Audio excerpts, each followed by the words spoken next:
এটা হচ্ছে আমার হাতে রয়েছে এখন হচ্ছে ভিটামিন ই। তো এই ভিটামিন ইটা আমি অর্ডার আনলাম, মানে আমার বর নিয়ে এসছে।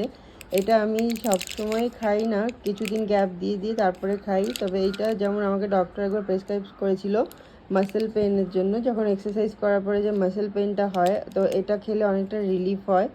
মাসেলের উপর যে প্রেশারটা পড়ে বা একটু পেইন হয় হালকা, তো তখন অন্য কোনো মেডিসিন খাওয়া উচিত না। তো তখন এই মাসেল পেনটা যাতে তাড়াতাড়ি রিকভার করে, সেই জন্য আমাকে ভিটামিন ইটা দিয়েছিল ডক্টর।